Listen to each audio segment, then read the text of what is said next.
전국에 계신 에드윌 수험생 여러분들 또 왔습니다. 한국사를 맛있게 만들어주는 은쌤이 또 왔습니다. 자, 오늘은 저와 함께 40, 조선 후기의 사회 변화 부분입니다. 우리는 지금 계속 조선 후기를 보고 있고요.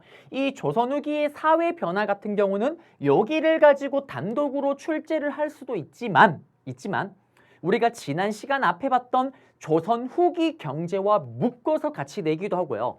여기 부분을 다다음 시간에 배우게 되는 조선 후기의 문화 부분과 묶어서 한꺼번에 출제를 하기도 합니다. 무슨 말이냐면 제가 개념을 설명해드리면서 잡아드릴게요. 자, 그럼 보시게 되면 먼저 조선 후기 신분제의 동료부터 보겠습니다. 여기는 먼저 판서로 잡아야 돼요. 자, 판서로 가시게 되면 먼저 우리는 지난 시간에 뭘 배웠냐면 이양법으로부터 시작된 조선 후기의 큰 변화를 봤습니다. 이양법을 통해서 분홍이 등장을 했고 이 분홍들이 시장에 가서 사치를 부리니까 상업이 발달하고 거대한 사상들, 거대한 대기업들이 등장을 합니다. 만상, 내상, 경강상이, 송상 같은 거상들이 등장을 하고요. 이러한 상황 속에서 이 양법으로 시작을 해서 농업과 그리고 상업의 틀을 바꿔버리고 그리고 사회까지도 통째로 바꿔버립니다. 무슨 말이냐? 자, 지금 우리는 계속 조선 후기를 보고 있습니다. 조선 후기예요. 양반. 양반의 수가 어떻게 되냐면 증가를 합니다. 큰 틀에서 잡아드리는 거예요. 그리고 그 다음 계층이 누구예요? 중간계층 중인입니다. 그리고 그 다음 계층이 누구냐면 상민계층이죠. 여기에는 상인, 농민, 수공업자들이 들어가 있습니다. 이들이 수가 줄어들어요. 좀 이따 설명해 드릴게요. 그리고 최하계층 천민, 특히 천민의 90%가 노비입니다. 조선 후기에 노비의 수가 또 줄어듭니다. 이게 키워드예요. 이게 키워드. 그러면 시험에 나오면 조선 후기 뭐 상품 작물 재배를 하고 샤랑샤랑 꿀랑꿍 다음 같은 경제 상황이 벌어졌던 시기에 볼 수 있는 모습으로 오른 것은 양반의 수가 증가하고 상민의 수와 노비의 수가 줄어들었다. 조선 후기 모습 맞잖아요. 찾으면 정답이에요. 큰 틀을 알려드렸고 그러면 왜 이런 일이 벌어졌는지를 한번 알려드리겠습니다. 일단 양반. 양반이면 양반이 돼야죠. 바쁩니다. 양반이면 양반 동진이 되어줘야 됩니다. 자, 양반의 수가 왜 늘었냐? 자, 우리 앞에서 이양법으로 돈을 많이 번 분홍이 등장을 했고요. 이들이 사치를 부리면서 돈을 많이 번 거상들이 등장을 했습니다. 이들이 양반이 되는 거예요. 이들이 개나 소나 양반이 돼버리기 시작을 합니다. 국가가요, 합법적인 방법으로 양반직을 갖다 팝니다. 그 중에 하나가 뭐가 있었냐면 공명첩이라는 게 있어요. 여러분들 혹시 반장 같은 거 해보셨나요? 실장 같은 거 학창시절에? 못 해봤죠? 전 많이 해봤습니다. 왜? 친구들의 사랑을 많이 받았기 때문에. 반장을 하게 되면 임명장을 받아요. 임명장. 기화는 학생들의 사랑을 받았기 때문에 반장으로 임명한 교장 누구누구누구 도장 쾅. 여기에 이름이 비어져 있는 거예요. 여러분들이 돈을 내면 거기에 여러분들 이름을 써줍니다. 공명청은 분홍이나 상인들이 돈을 내고 합법적으로 양반이 될 수 있는 길인 거예요. 그리고 이 길을 연 게 바로 정부입니다. 이게 언제냐? 임진왜란 끝나고 시작이 돼요. 임진왜란 끝나고 나서 국가를 정비를 해야 되는데 돈이 없잖아요. 그래서 국가가 돈 많은 분홍과 상인들에게 합법적으로 양반직을 돈 받고 갖다 파는 거예요. 그리고 또 합법적인 게 뭐가 있냐면 납속책이라는 게 있습니다. 내가 양반이 아닌 거를 돈을 납부하면 나는 속죄를 받을 수가 있는 거예요. 양반이 아닌 이제 죄를 속죄하고 양반으로서 책임을 할 수 있게 되는 겁니다. 그게 바로 납속책이에요. 이렇게 합법적인 방법으로 개나 소나 양반이 됩니다. 그 다음에 또 항상 합법이 있으면 불법이 있겠죠. 불법이 뭐냐? 족보를 매매. 한마디로 족보를 구매를 해서 족보를 위조를 하는 거예요. 무슨 말이냐면 양반들 중에 망해버린 양반들도 등장을 해요. 정치 싸움에서 밀렸던, 예를 들면 장혜빈이 죽고 나서 몰락했던 남인 계열들, 몰락 양반들이죠. 이런 양반들을 뭐라고 얘기를 하냐? 옛말 틀린 말 하나도 없습니다. 그냥 만들어지는 말들이 없어요. 여러분들 음식 찌끄레기들이 남은 거, 음식물 먹다 남은 걸 뭐라고 얘기를 해요? 야, 이 잔반 너무 많이 남았다. 몰락 양반 이름이 잠반입니다. 이때 잠반, 몰락해버린 잠반 애들을 돈을 많이 번 분홍가 상인들이 찾아가요. 어머나 망해서 어떡해요. 돈도 없는데 족보 파세요. 그러면 돈 줄게요. 족보를 돈 주고 삽니다. 그리고 그 양반 족보에 자기 이름을 쓰는 거예요. 양반이 됩니다. 그 다음에 또 그냥 구매를 하면 그나마 좀 덜 불법이라 치면은 아예 위조하는 거. 이거 완전 불법이잖아요. 이런 식으로 양반이 돼요. 그래서 사실 우리나라는요. 제가 사실 여기 할 때마다 화가 치밀어 오는 게 있어요. 지금부터 얘기를 해볼게요. 조선이 오픈될 때 우리나라 당시 전체 인구의 양반의 수가 몇 프로냐? 7에서 8%입니다. 10%가 안 돼요. 10명 중에 1명이 양반일까 말까입니다. 근데 조선 후기 때 이런 상황이 벌어지면서 양반 수가 폭발적으로 증가하면서 어떻게 되냐? 전체 인구의 70%가 양반이에요. 심지어 양반이 많은 동네는 그 동네의 양반이 90%입니다. 진짜 멍멍이나 소나 다 양반인 거예요. 제가 왜 화가 치밀어 오르냐? 다 양반이 될 때 저희 집안은 도대체 뭘 하고 있었냐? 오리지널 은시입니다. 맞죠? 정통 오리지널 은시예요. 끊임없이 농사만을 한 우물 하던 집안입니다. 은씨가 본관이 하나밖에 없어요. 행주 은씨예요. 그래서 또 왠지 느낌상 지금 또 저희 아재들이 농사 짓는 분들이 많으시거든요. 그래서 제가 또 한자를 좀 아니까 족보를 열심히 파헤쳐봤죠. 맞아요. 동학농민운동에도 가담을 했더라고요. 정통 슈퍼 오리지널 농민입니다. 할 때마다 화가 나요. 저는 양반이 되지 못했습니다. 자, 이때 멍멍이나 소나 양반이 되니까 이제 중간계층 어떻게 될까요? 농민 상인들도 양반이 돼서 양반 행사를 하는데 우리도 이제 고위간직으로 갈 수 있게 해달라 라면서 이들은 자신들의 신분을 올리는 신분 상승 운동을 전개합니다. 우리도 이제 고위간직으로 갈 수 있게 해달라. 특히 서얼이 누굽니까? 아버지를 아버지라 부르지 못하는 우리 길동이었지. 엄마가 농민이고 아빠가 양반인 경우 자식이 서자. 엄마가 천민이고 아빠가 양반인 경우 그 자식이 얼자. 이 서얼은 양반으로 인정하지 않습니다. 왜? 얘들까지 양반으로 인정해버리면 양반 수가 너무 많으니까. 그래서 이들은 문과, 고위간직으로 갈 수 있는 문과 시험을 못 치게 막았던 거예요. 그러니까 우리도 이제 고위간직으로 갈 수 있게 해달라라면서 이들이 통청운동이라는 걸 전개합니다. 이거를 누가 받아들이냐? 바로 성공을 해요. 정조가 이 서얼들 중에 뛰어난 인재들, 박제가, 유득공, 이덕무 같은 인재들을 정조가 당시 만들었던 가장 핫했던 정치기구 규장각 검서관으로 등용하면서 자기 사람으로 만들고 자기의 쪽수를 늘리고 이들에게 고위간직으로 갈 수 있는 길을 열어줬다는 거. 그러면 서울 문제가 나올 때 항상 정답이 된다고 얘기를 했었죠. 그러면 큰 틀에서 보면 조선후기 때 양반의 수는 증가, 중인들은 신분 상승 운동을 전개했다라는 거. 그리고 여기에 진짜 중인계층, 서울은 중인에 포함이 되는 거고 일반적으로 예를 들면은 기술직 애들, 예를 들면 통역관, 역관, 그 다음에 의관 이런 사람들도 우리도 고위간직으로 갈 수 있게 해달라라면서 이들은 소청운동이라는 걸 전개를 해요. 그렇지만 이거는 받아들여지지 않습니다. 어쨌든 큰 틀에서 중인은 신분상승운동, 특히 중인 안에서도 서얼들은 통청운동이라 그래서 성공을 거뒀다. 그게 정조의 규장각 검서관으로 등용이 된 거. 그리고 상민계층의 수는 줄어들었다라는 거고요. 그 다음에 이제 노비로 갈게요. 노비의 수는 그러면 왜 주냐? 자, 노비의 수는 왜 주냐? 문제가 있어요. 어떤 문제가 있냐면 국가가요. 단발성으로 이렇게 합법적으로 돈을 받는 건 좋은데 장기적으로 국가를 위해서 세금을 부담하는 계층은 여기 계층이잖아요. 노비는 사람이 아니잖아요. 이들은 세금을 내지 않습니다. 그러면 당장 상민의 수가 줄어버리고 얘들이 양반이 되어버리면 국가의 세금을 내는 계층의 수가 줄어드니까 장기적으로 보게 되면 국가 재정이 줄어들 거 아니에요. 그걸 메꿔야 됩니다. 그래서 어떤 생각을 하냐? 노비를 해방시키려고 하는 거예요. 노비를. 그래서 일단 먼저 그 과정 속에서 노비를 해방시키는 거 너무 급진적이니까 일단 노비 수부터 줄이려고 합니다. 그래서 사도세자를 뒤주에 갖춰 죽이고 탕평비를 세우고 탕평채를 먹었고 그리고 청계천 준설 사업을 했었던 우리 영조. 이 영조가 노비 종모법이라는 걸 실행에 옮겨요.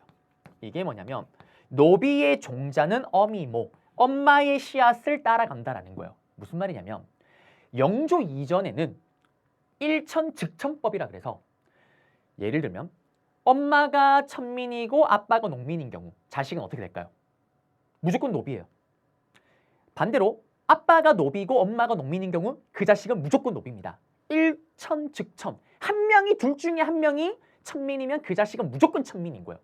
그래서 양반들이 꼼수를 부립니다. 자기들이 가진 노비를 인근의 농민들과 그냥 결혼을 시켜버려요.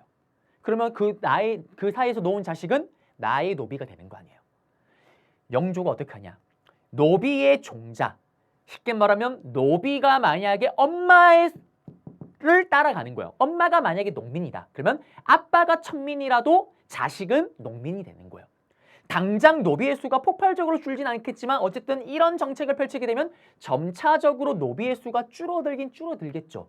그런데 문제는 이 상민의 수가 줄어들고 양반이 되는 걸 따라가지를 못하니까 영조 다음에 정조입니다.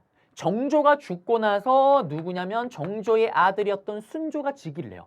심화에서는 이걸 문제를 냅니다. 순조 즉위 샤랑샤랑 꿍랑꿍. 다음 같은 시기에 볼 수 있는 모습으로 오는 것은 순조가 했던 대표적인 정책이 뭐가 있냐? 바로 에듀윌 유료 회원만의 특별한 서비스.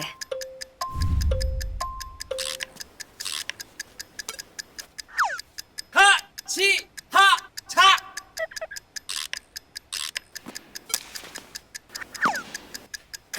하치하차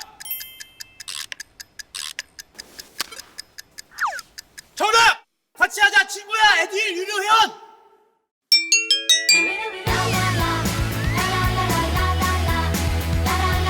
친구 소개하고 현금 받는 혜택. 오직 에듀윌 유료 회원에게만. 에듀윌.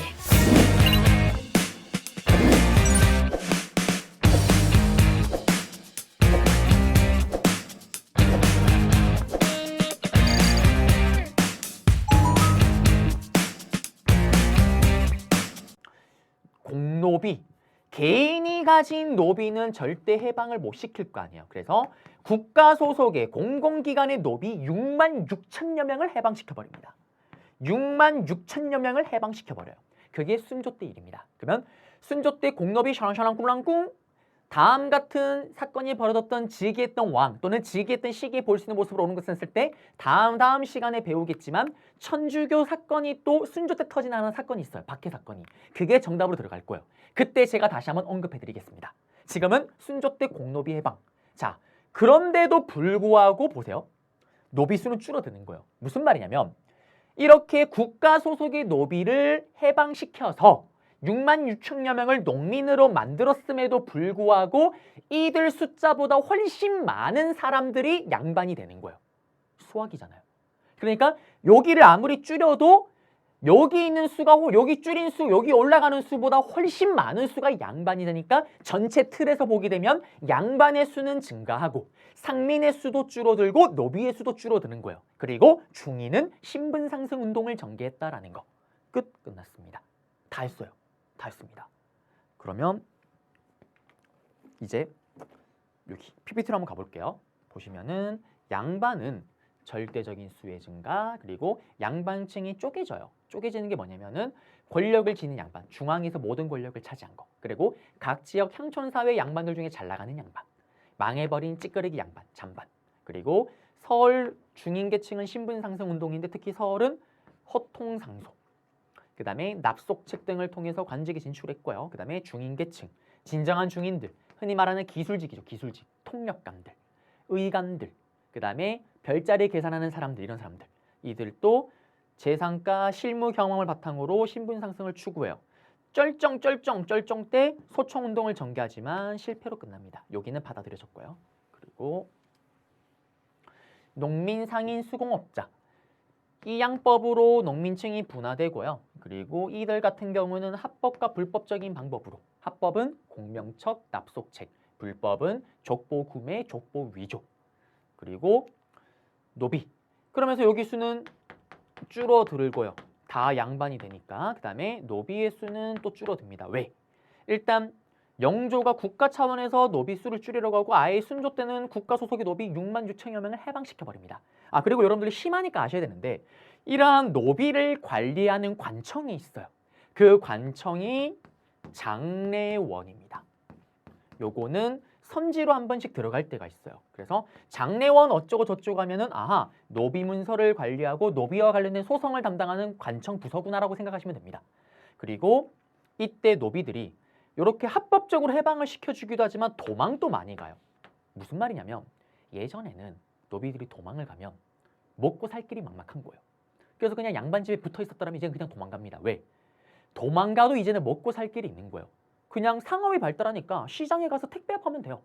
우리 앞에 봤던 것처럼 민영광업에 가서 광산에서 일하면 되고요. 선대지 수공업, 민영수공업이 성행했잖아요. 수공업장 가서 그냥 물건 만들고 도와주고 돈 벌고 살면 됩니다. 그래서 노비의 수는 절대적인 수가 줄어들었다라는 거. 그리고 보세요. 여기 보시면은 지금 여기 양반의 수가 장희빈을 사랑했던 숙종 때만 해도 9%, 10%가 안 되는데 10명 중에 1명이 안 됐는데 철종 때면은 전체 인구의 70%가 양반입니다. 아, 화가 치밀어 오른다. 왜? 동진이는 여기예요. 동진이는 여기입니다. 여기 이쪽 계층. 자, 그리고 여기가 공명첩이에요. 여기 이렇게 이름이 비어져 있습니다. 여기에 돈을 내면 여러분들 이름을 써주는 거예요. 그리고 시험에 나오면 어떻게 나오냐면 이 공명첩 납속책 설명을 줘요. 정말 쉽게 나오면. 그래놓고 타이틀 제목 뭘까요? 조선 후기의 신분 변동, 조선 후기의 사회 신분 혼란상 뭐 이런 거 찾으면 정답이겠죠. 타이틀 제목이니까. 그리고 서울은 어쩌고 보시면은 사손이 샤나샤나 꿀랑꿍 여기 밑줄 짝 다음 계층에 대한 설명으로 온 것은. 그리고 중인 계층 여기 보시면 샤나샤나 꿀랑꿍 주고 특히 나중에 다시 배우겠지만 시사 조직을 통해서 여러 가지 또 글을 썼던 게 중인 계층인데 요거는 다 다음 시간에 배울 거예요. 시사 조직 얘기는. 자, 그러면서 아하, 중인에 대해서 물어보고 있구나. 또 푸시면 되는 거고요. 그리고 조선 후기 신분제의 동료 요거 타이틀 제목 주고 다음 같은 상황이 벌어졌던 시기에 볼 수 있는 경제 상황으로 오른 것은 지난 시간에 배웠던 조선 후기 경제 내용이 들어가면 정답입니다. 뭐 상평통보가 전국적으로 유통되었다, 상품작물 재배가 활발해졌다 이런 거 찾으면 정답이겠죠. 그다음에 요거 주고 타이틀 제목 이거 찾으면 정답이고요. 그리고 향촌실서의 변화입니다. 자, 이것도 조선 후기 때 있었던 스토리다라는 것만 아시면 되는데 여기는 잘 출제가 되지는 않습니다. 이걸 가지고 단독으로 내는 게 아니라 이것도 조선 후기 경제나 사회를 물어볼 때 간혹 선지로 띡띡 던져놔요. 그래서 몇 개만 잡으면 됩니다. 자, 볼게요. 판소로 잠깐 보겠습니다. 조선 후기 때 향전이라는 게 벌어져요. 향전이 뭐냐면 향촌사회 전투입니다. 향촌사회에서 전투가 벌어져요. 무슨 말이냐? 자, 또 양반이 되어줘야죠. 이렇게 정통 농민이었던 아이가요. 납속책, 공명첩을 통해서 이제 앞에서 봤던 것처럼 합법적으로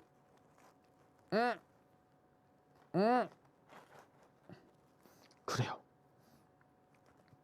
안 쓰죠. 다시 갑니다. 그러면 이걸 쓰겠습니다. 그래요.